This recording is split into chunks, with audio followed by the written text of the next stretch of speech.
Uh-oh. Sounds like somebody's got a case of the Mondays.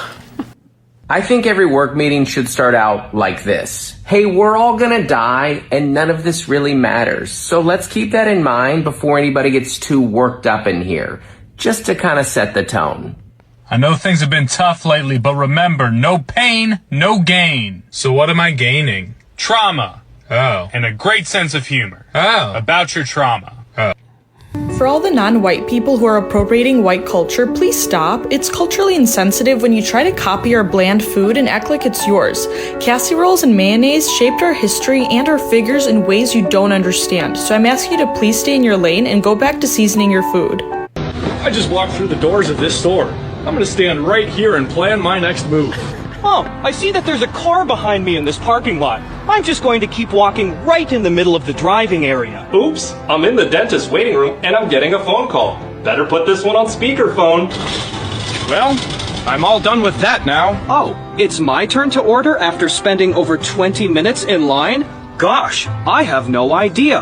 I'd better start the decision-making process right now. Hey kids, why don't you run around and scream and climb all over the chairs while I wrap up this 45-minute phone call with your Uncle Rich? Great news. CVS didn't honor an expired coupon of mine, so I took it out on a service worker and held up the line. Okay guys, let's group up for a photo right in the middle of this walkway. Excuse me, do you have any cold, stinky, meaty sandwiches I can bring onto my crowded flight? Everybody stand a considerable distance away from the camera so as to take up as much real estate as possible. Let's grab about 9 or 10 of these. This museum sign says do not touch, so I will only touch it a little bit. Now kids, when we get to the theme park, be sure to film every second of every ride on your phones. I'm walking with the flow of foot traffic, but I just remembered I have to quickly stop it.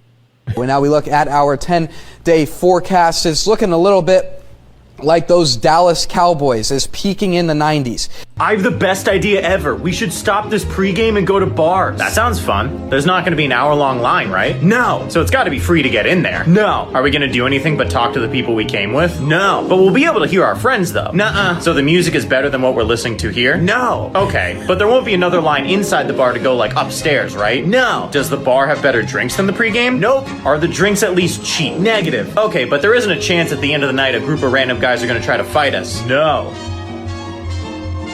All right, I'm in. Nice, let's go. I ain't know my daddy, but I'm sure I shot out of his dick ready. Jesus Christ, that is graphic. Yeah, he was laying them buttery nuts all up in my mama, and I shot up there and I said, what's up, doc? And I'm freaking out, so I made this song with a really happy sound to help forget what's wrong. Let's all feel the joy, let's dissociate. I'm a happy boy, I feel great. Hop aboard the tram, off to happy land with a happy jam. Ba ba ba ba ba, losing my fucking mind. Ba ba ba ba ba ba ba ba ba ba ba ba ba ba. Cry myself to sleep. Ba ba ba ba ba ba ba ba. Let me ask you something. When you come in on Monday and you're not feeling real well, does anyone ever say to you, sounds like someone has a case of the Mondays? No. No, man.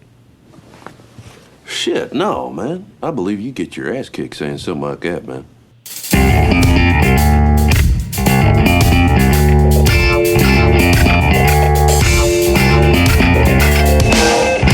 From Filthy Martini Studios in Ontario, California, it's the Foo Bar Show! Hey, what is up, everyone? I am Josie. And I'm Steph. Thank you all so very much for listening into the Foo Bar Show, and a special thanks to you Foos who subscribe, rate, review, and share the pod with your fellow Foos. Remember to follow, like, and comment on our Instagram and TikTok at Foo Bar Show. That's FOO Bar Show. And listen at FOOBarshow.com. And we'll foo it up like a couple of foos. Ain't that right, Steph? Meow. Steph, today's going to be a good one. You want to know why? Why? Because we're back. And yeah, we've been off for a couple weeks. We'll explain why in a second. It'll be quick. But we're going to go over some cool things. We're going to go over some Disney legal things that we're all a part of, apparently. Ooh. Some X-Men 97 stuff. And amongst other things, like Alien Romulus that just came out and some BS that you want to talk about. Oh, yes, of course. But Steph, we haven't been on here because we've been tired. Yeah. That is it. That is it. That is it. You know, we do too much, I think, on Sundays, and then by the time we have to do the podcast, we're beat to shit. Right. I mean, historically, like Saturdays are reserved for like chilling, and then maybe we'll go out and have, you know, whatever event, and then Sundays is like the chore day and the yard work day, and yeah, there's been more of that though. But the 90 to 100 degree weather has really been fucking us up. it did not help at all. It does not help. So by the time we're done with everything, it's already like 9 p.m. The pod goes out at midnight. I mean, do the math. Like we're just like, damn, I guess it isn't happening this week. And then we're just not as young as we used to be. Right. You know? So like I saw this video online and I kid you not, she was like summing up what it is to be like as a millennial in your 30s. And it was like so accurate because she was saying like for her personally, she has all of this energy and is like ready to do things, but also is tired and doesn't give a fuck anymore at the same time. Yeah. Yeah. And I was like kind of thinking about what she was saying. I was like, yeah, I have the same feelings because I'm ready to like put on makeup and go out, but also Sure. if you cancel, I'm happy staying at home. Yeah. And not doing anything. I mean, part of the reason why we didn't do a few episodes previously to these last couple of weeks was because we didn't have any air conditioner in this place. Right.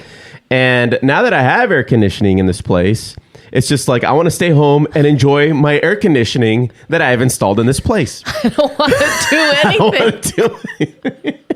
Anybody over the age of 35 would completely understand. Matter of fact, specifically, when I turned 37, that's when I'm just like, oh my God, I could not give a fuck about anything anymore. Right? And I didn't fully understand it at first. Like a switch was flipped. And it just happens, everybody. It's if you're not 37 yet, or you're almost there, or maybe you're prematurely into this attitude or space or state of mind, then you'll get what we're talking about. Look, I didn't really believe it. I'm just like, that doesn't happen. And then like 3 months later, I turned 37, and I was like, holy shit, he's right. You just stopped caring. It was just another day. Oh my God, no. Oh, sorry. okay. Sorry about that. Mm-hmm. That wasn't on purpose. We'll get into Geeking Out in a second. But still, yeah, man, it's a thing. It's a freaking thing. You know, I've found myself being nicer to people at the same time. However, I don't take shit as much as I used to. Yes. You know, yes. there's hardly any gray area when you reach this age. And I can't wait to see what kind of person I become in my 40s. Yeah. Which way do you think I'll go? Do you think I'll just be a complete sweetheart, or am I just going to be a total douche? You know, I don't know. It's really hard to tell because you're in that borderline phase right now where you can go either way. So I don't want to like say anything, and then that just pushes you to the other side. Okay. So I'm just. Are you from the future? Do you know something? We were just watching Back to the Future. Yeah. I haven't seen that movie in a little while. But anyway, yeah. And we're going to have one next week. Now, despite the fact that next week we will spend our the end of our weekend over at Paramorphicon. Yes, we will. So we're going to go check that out. Now, we're going to go on Sunday. So a lot of the cool stuff that would have happened on Friday and Saturday will have already happened by the time we got there. But nevertheless, you know, the setup and everything is all going to be the same. And so we're going to be checking that out. We will. And then we'll report on that the following week. Yes. Yeah. Just because the way our schedules are working right now. And I am going back to school. So we will probably go back to our regularly scheduled school program where we don't do this as often. We'll figure something out. We'll see if we can bank a few episodes, like just do maybe 2 or 3 in a day, and then that way everybody's left with a podcast. Disclaimer though, whenever that happens, you might hear some out-of-date information. Yeah. Because fucking news travels like a million miles a minute. And by the time you report on it, everybody else has reported on it. And then it's irrelevant anymore. So, whatever discussion we can kind of come up with, the better. But, yeah, man. So what else, Steph? I went to this Tiki Bar in Little Tokyo. What was that called? It was called The Mermaid. Oh, okay. They were having this like summer special where like every Monday there was like a goth tiki night. I mean, it's already a tiki bar. They just play goth music and have the goth themed drinks and stuff like that. It was nice. Tiki bars are historically like a really small bar. Yeah. But yeah, I went with Jessica and we had gotten some sushi beforehand because it was in Little Tokyo. We walked Sushi around. Antique? Yep. Yeah. Sushi and tiki. Yeah, you've been doing a lot of the tiki bars, and many of them are the speakeasy style, where you gotta find them, you gotta make an appointment, and then you head in through this weird door that doesn't look like a door. Right. Was this one of those? No, we walked right in. We were the only ones there. Really? Yeah. Oh wow. Probably because it was Monday. Oh yeah, that's why. It was funny because we had just gotten back from the desert the day before, and I was like, oh, it was one of those days where we just washed everything, cleaned the house, and then just fell asleep for 5 hours because sleeping in the desert's freaking hard. Dude, it sucked. It sucked. We get there, the temperature is like 110-ish. It starts to rain a little bit, which is nice. It then gets to nighttime. Which is nice. I knock out because I took some substances as I was stargazing, and then you pull me into the tent, and it was hot as shit in there. Like I wish I would have just stayed outside. Yeah, I couldn't sleep in the tent because the wind was blowing, and you get the the flappiness going on, and like I think our tent was too close to the other campsite's tent, so I just heard them talking all night. Yeah, their voice carried pretty far. And then we were like 50 feet from them. Yeah, though. and then I thought we were a good distance from the bathroom. Apparently we were not because of the wind. Like the sound just carried, and they kept slamming the bathroom door. So I was like, oh my God, I can't sleep. Like how many times are these guys going to the bathroom? That was a big group that was neighboring us. That was a big family. So yeah. I must have got like 2 hours of sleep because it's true because our mats were directly on the floor of the tent. Yeah. And it just soaked up all of the heat, and there was like no fan. I mean, sure there was wind, but I don't know. I mean, whose idea was it to go to Joshua Tree in the middle of the summer? It was our idea. It was our idea? It was yours and mine idea? It was Jessica and my idea. Great. It's full of our ideas. That's the only time we could get the campsite. We were trying to go earlier in the year when it wasn't so hot. Why didn't we go to the forest rather than the desert? Because that was on fire. It's on fire? Really? The forest is which forest is on fire? Because we could have gone to a different forest. Well, I guess so.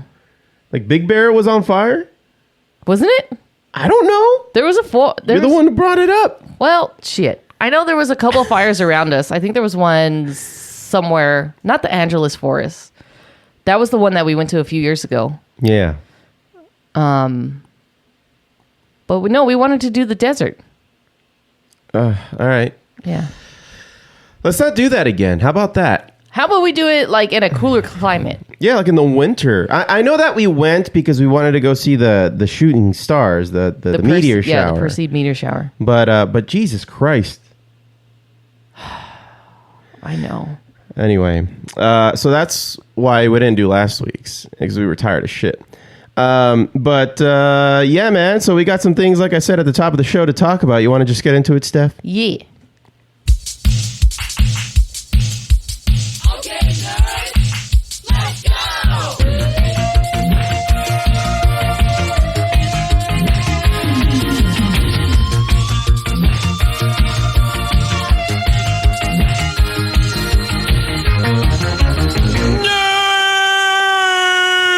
Steph, I see that you have some porn up. Something about a BBC. That's not porn. What is that? Get your facts together. I don't know. I've only... Oh, wait. The British Broadcasting Channel. Whoops. Yes. Yeah, what do you got there? What are you going to talk about? So you guys actually brought this to my attention last week when you said some astronauts were stuck in space. And I'm just like, what? Oh, right. They're still up there, too. Why? With no sight of them coming back? Why? Right? Like, I didn't even hear about this until you guys said something. Yeah. But 2 astronauts, Suni Williams and Butch Wilmore, took the Boeing's new Starliner out into space for a test flight. Yeah. So this Starliner had 2 previous unmanned flights before. All of a sudden, they man the aircraft and shoot it up into space, and just like there's a leak. There's a helium leak with the thrusters, which is why they got stuck out there, because they would have had a hard time reorbiting Earth. Yeah. And not only did they find the leak, but they found it before they launched. What the fuck? So they knew that there was a leak. Boeing knew there was a leak before they launched. What is happening with Boeing? Like, they're falling apart. I know. So there's a leak. They're on the launch pad already, and they're just like, well, let's just decide to launch them. Let's launch them into space anyway. And they're just like, okay. I mean, they made it up fine.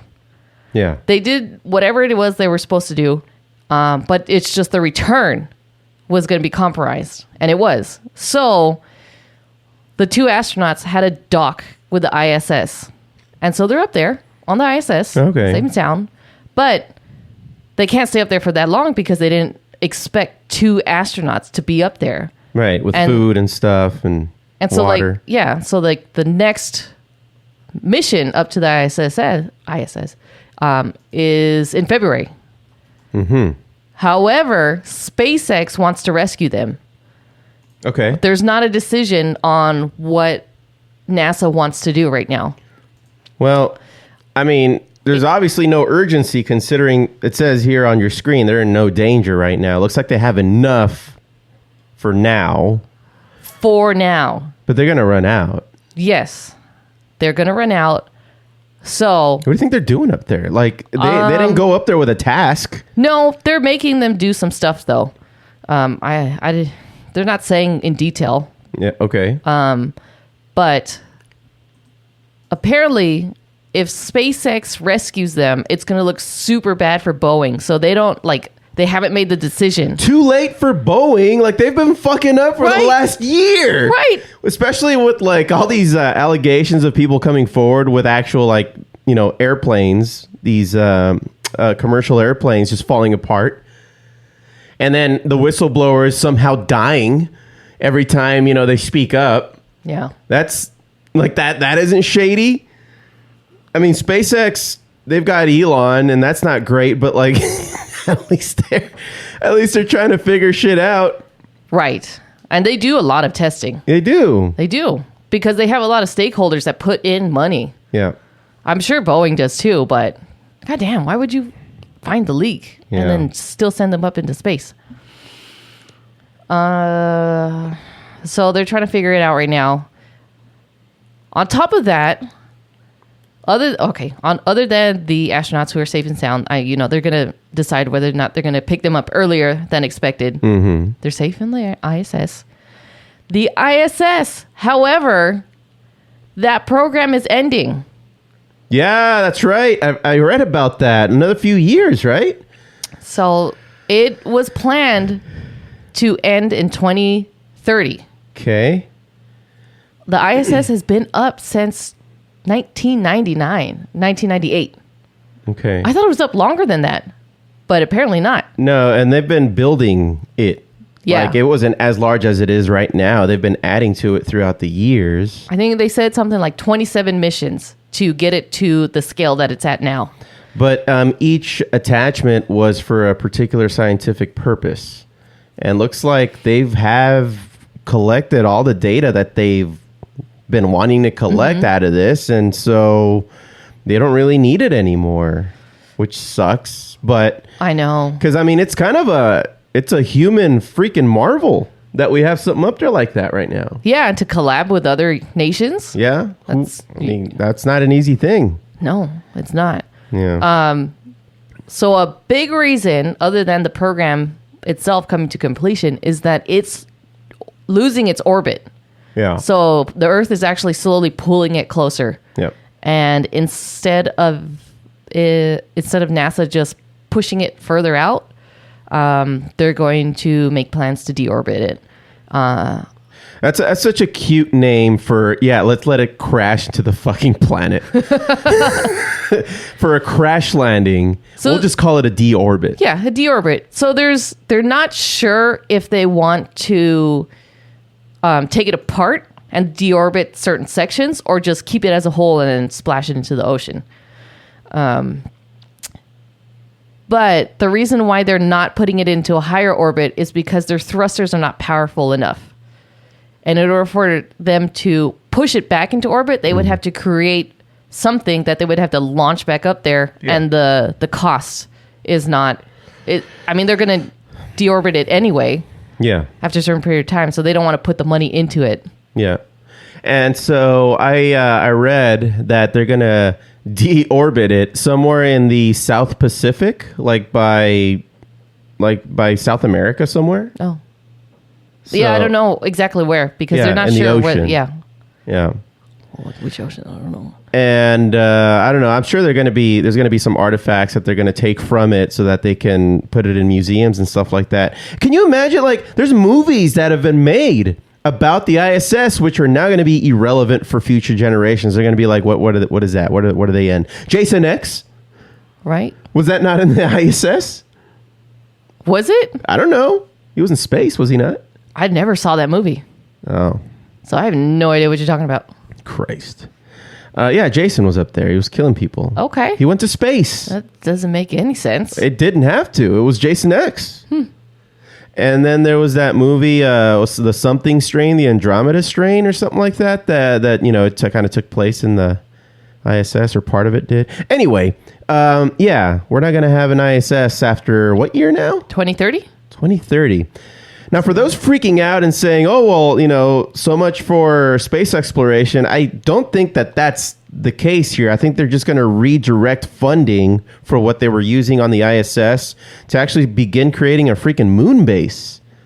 Because that's the future. Yeah, that would make the most sense. Or rather than having an ISS orbiting the Earth, if not a moon base on the moon, a base or a freaking like ISS-esque type of station orbiting the moon. Oh, so that's I also see. a thing. I see. Yeah. I get it's just something. I think we just need a gas station up in the moon if we want to go further out into the solar system for missions that would be manned. I have a feeling that's the next, 60 years. I think that's what they're going to. China's already ahead of us in that respect. I think they've already. I mean, and they're probably already up there, and they're not saying anything. What is the show that we watch on Apple TV? Oh, For All Mankind. For All Mankind, which is like a. It's pretty much like they already created the blueprint. Yeah. They already wrote it. Yeah. Moon. But it's for those who haven't seen For All Mankind, it's like a what if type of show, or like what if the Russians made it to the moon before we did, and then how that changes history since then. So apparently we're a more like scientifically advanced nation because after that really put a fire in the United States' belly where we wanted to outdo them at all costs. So I know that we had a space program since then, but they really amped it up. Mm-hmm. And then so that's why we were a more technologically advanced civilization. Yeah. In the show, there's actually a space hotel. Yeah. Which, that's kind of cool, guys. I'm pretty down. Yeah. Well, that's interesting. So at least, yes. Positive news that astronauts are safe in the ISS.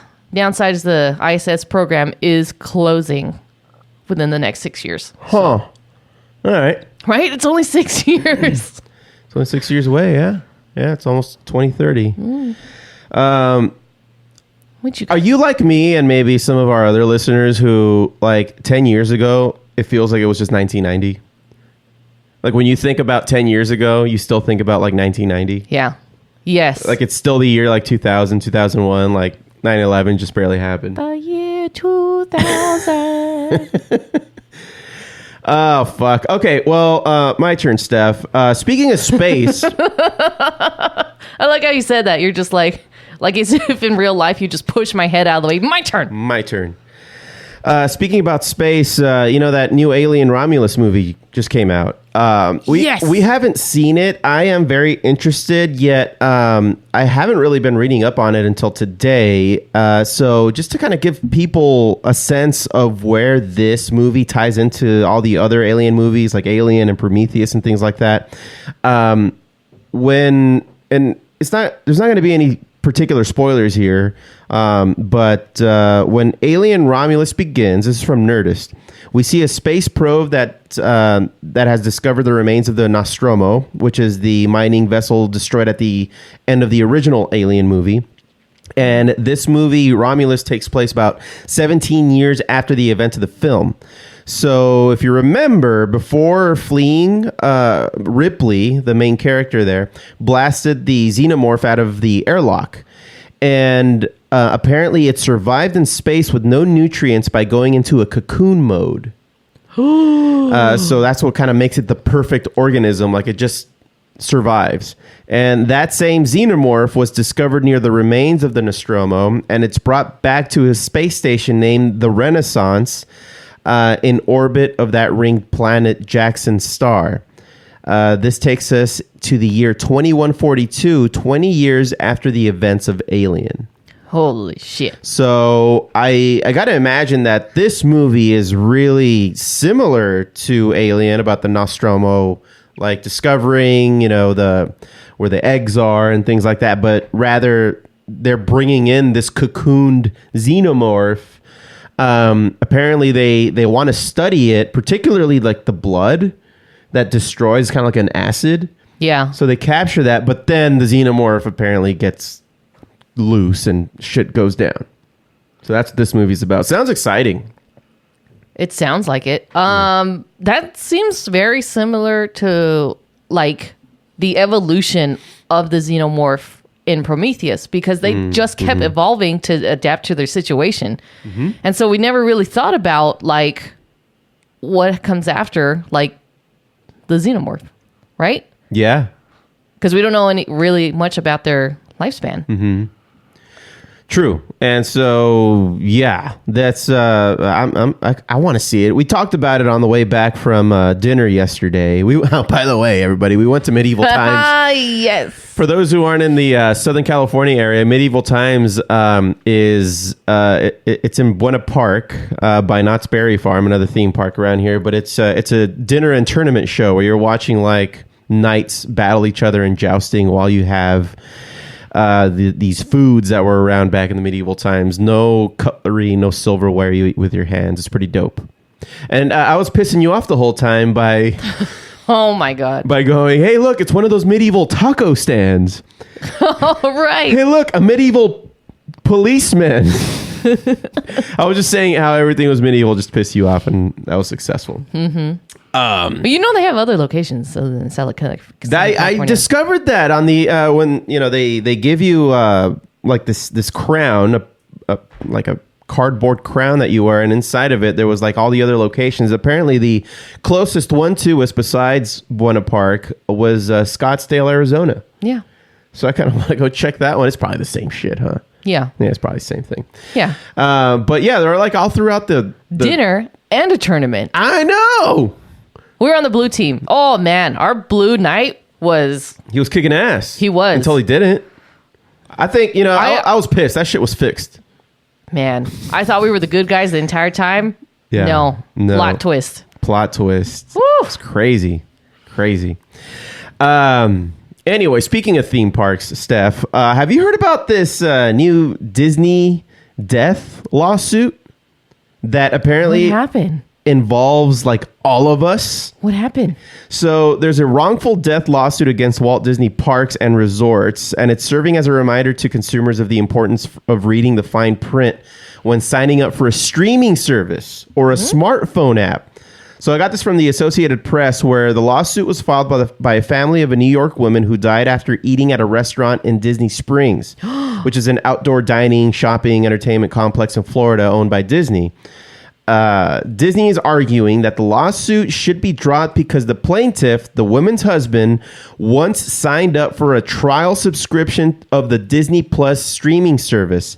That service, they argue, includes a subscriber agreement in which the consumer agrees to settle any lawsuits against Disney out of court through arbitration. So all of us who subscribe to Disney Plus, now, to be fair, we don't. We use your mom's account. Right? So we're good. We can sue those fuckers. Just kidding. But such agreements, which consumers quickly consent to by clicking the I agree when downloading the app or streaming service, are so stacked against the consumer that it's often difficult to offer good legal advice. And so let's see here. What are the details of the lawsuit against Disney? So the family says that in the lawsuit of the 42-year-old New York doctor that had a fatal allergic reaction after eating at an Irish pub in that Disney Springs area, they are claiming that, let's see, they decided to eat at Raglan Road in October of 2023 because it was billed as one of Disney's allergen-free food locations. Oh. Ironically, that's why they went. I guess she was just allergic to a lot of stuff. And so when they go out and search for things to do, they make sure that they check, if it's allergen free. So that's where they went. Right. She came down with the sickness and died shortly after. The waiter even guaranteed to them that the food that they were about to eat was allergy free. After 45 minutes after finishing their dinner, she had difficulty breathing while they were out shopping, and then she just collapsed and died at a hospital later on that day. The medical examiner determined that she died as a result of anaphylaxis due to elevated levels of dairy and nut in her system. That's crazy. Holy crap. So she had a bad day. And well, no shit, she died. Yeah. I don't think, well, if it was high enough, I don't know that a level of, epinephrine is going to do it. By then it was probably too late. Probably. By the time she got to the hospital, because she was already having trouble breathing while she was out shopping. I'm just wondering, if she tried the EpiPen, because she's a doctor and she knows she's allergic, she probably tried it. Maybe. And then that's when... It wasn't enough. Yeah. That's a pretty high level, though. That's fucked up. So one of the questions is, us as consumers, what can we do to protect ourselves? So while it's difficult to give consumers like actual advice when such agreements are so lopsided in favor of these companies like Disney, there's a suggestion that supporting lawmakers and regulators who are attentive to these issues, make them make them do something about this. The Federal Trade Commission has historically supported the idea of disclosure terms protecting companies, even though that the agreements are more often dense and hard for typical consumers to comprehend. I mean, South Park made fun of this in the of course they did. In the terms and conditions episode for Apple. Yeah. And then and then poor Kyle. Poor Kyle got turned into a human Sentai pad. I like the part in that episode where Butters is like, of course I read the terms of service. You don't? Yeah. Everybody does. Everybody does. And everybody should. But it's like, really, dude? Like, who's going to do that? So generally, it's understood that it's literally impossible for consumers to read and interpret and fully understand all of the contracts that are being asked and expected by law to agree to and abide by as they go about their day, especially in an increasing online world where interacting with dozens or 100 other platforms and services a day is kind of like just the general, regular, everyday thing. I mean, how many times do you find yourself just agreeing to terms with just because you want to get on with your day? Pretty normal for us now. Yeah. I guess. And so, yeah, this one's pretty gnarly.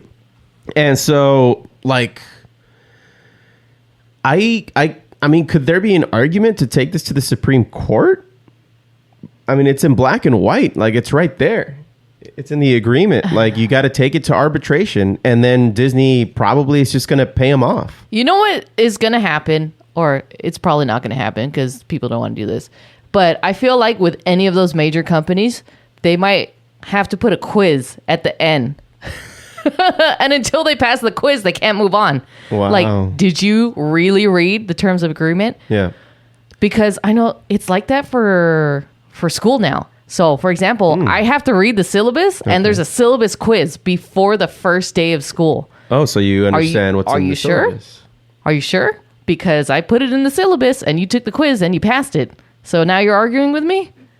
Wow. But you passed the quiz. So there might need to be a quiz at the end. So universities and colleges are doing this kind of thing, which could probably be implemented in just your everyday. But I want to watch Disney Plus, Steph. I don't want to take a quiz. And you're just going to have answers to the quiz. Right. Without even knowing what the quiz is telling you. But there's like really no way that you can say, well, I don't agree with this part of it. Like, can I just not do that? Right. But you have to agree to everything in order for you to consume it. You're still, like, your balls are still in a vice. Yeah. Yeah. So more of the story. Go to your friend's house. Watch it. Steal Disney Plus. Don't steal it. For legal reasons. Right. Go to your friend's house. Share. Lastly, Steph, and Geeking Out, and probably for the freaking episode. So you know how, like, we've had X-Men 97. It's been awesome. It's probably one of the best things Disney's ever given us. Yes. One of the best things Marvel's ever given us. So it seems like you didn't know about this, but the creator, Beau DeMayo, he was fired from Marvel. No, I had no idea. He was the main writer, creator of X-Men 97. And him and Marvel suddenly parted ways. Apparently, his company email was deactivated, and cast and crew were informed that he was no longer on the project. And there was no reason for his firing, although they did say that there was like an internal investigation that was happening about him. And after finding out something in that internal investigation, that's when they decided to immediately let him go. Now, you know, by then, and this was like a few days, if not like maybe a week or so, right before the airing of the first episode. So, you know, it's not like he didn't complete the first season. Matter of fact, he was even heavily involved in the writing of the second season that is still in development right now. And apparently they are going to honor a lot of his ideas for season 2. And I'm just learning about this right now because I've read this article on Nerdist that he will not be, obviously, he didn't get as far as to write anything for a season 3, but there will be a season 3 if you can believe it. Hell yeah. So that's pretty cool. However, you know, I hope that they still like maintain the tone that he had developed for. Now, you know, there's show writers, there's other people that influence how the entire product comes out, but like his writing, I thought was pretty top notch. Yeah, it was an excellent first season. So anyway, there was a question that somebody asked him on Twitter or X, however the fuck you want to call him. I'm still calling it Twitter. He does confirm, you know, I did write a lot of season 2. However, unlike season 1, I will not be heavily involved or leading production, cast records, design, editorial, post, music, etc., nor doing any production rewrites as it relates to the creative vision of the show. This is why I've said I can't really speak to season 2, but looking forward to seeing the final product with y'all whenever it airs. I have high hopes. So, you know, he's being very amicable about this. But one thing would suggest that one of the reasons that he got let go, it's hard for me to believe that this is why he was let go. Let's see. He seems to suggest in a post on the 15th of August, which is just a few days ago from this episode airing, that you know, he's gay. He's a gay man, And so he posted that, well, his post said, firstly, I'm so grateful to have worked on X-Men 97, collaborating with some amazingly talented folks. Creating this revival was a dream come true, and the support fans have shown is so touching.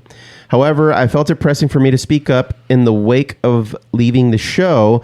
And he posted back on June 4th, Happy Pride, and there was like a fan fiction illustration of him in this kind of like semi-naked Cyclops kind of costume. Yeah, he's just in the gloves and the shorts. And or Speedo or whatever you want to call that, but with the Cyclops visor on. And he seems to think that that's why they fired him, because of the fan art that was posted. It's fan art. Yeah, above is X-Men. He says this on a post on August 15th. Above is X-Men fan art I posted on Instagram for Gay Pride in June. On June 13th, Marvel sent a letter notifying me that they'd stripped my season 2 credits due to the post. Sadly, this is the latest in a troubling pattern I suffered through while working on X-Men 97 and Blade. Oh, no. So it's got to be a reason why Blade is also taking so long. So as far as who's going to be the writer on X-Men 97 in season 3, there's going to be this guy named Matthew Chauncey. There's no word yet on what the season will look like or what it will feature in its pilot, but it's no longer going to have Beau DeMayo. I wonder what, like... That's so... everybody's gay now. Just get over it. But do you think that that's why? Maybe I wouldn't know. I wouldn't be surprised. If there was something else that was going on in the office, right? Was it maybe he was difficult to work with? Maybe there was other things, and this was... Well, it might not even be his fault. It might be everybody else is just like kind of harassing him. It could be either one. We don't know. We don't know what... Yeah, we don't really know what happened here. Even then, even after, like, that's still hearsay. We don't know if he's like... Because he doesn't even know, really. Or he won't say it. Of course, why would he say it? Yeah, he probably signed an NDA. Can't say it. Yeah. Can't talk about it. So that, I guess the plot thickens with that. We may never know. Yeah. But unless somebody else comes forward. But, you know, everybody at Disney has an NDA. And, you know, there's a whole gag order. But, yeah. Interesting. I hope that this doesn't impact the quality of season 2, much less season 3. Yeah. So, stand by, I guess. Because, man, that's interesting. But anything else there, Steph, that you want to talk about? No. Yeah. Yeah. All right. Well, that's going to do it for Geeking Out. Yeah. And, oops. Trigger happy with those sounds. God damn it. Yeah. So so next week we're going to talk about some other bullshit. Probably going to keep it short for next week. This week wasn't very long either, but because next week we're going to be over at Paramorphicon. And so maybe we'll record something while we're out there. We better.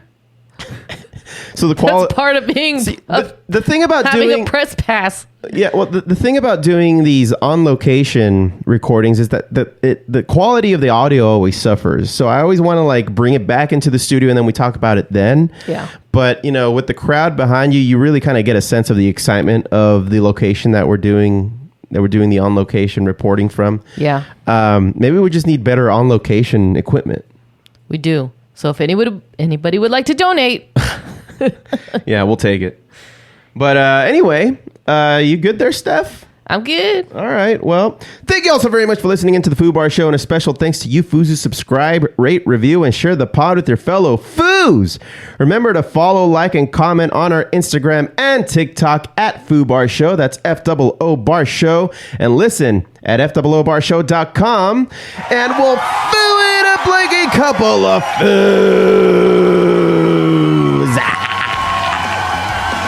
I've been Josie. And I'm Steph. Signing off saying, don't be a dick!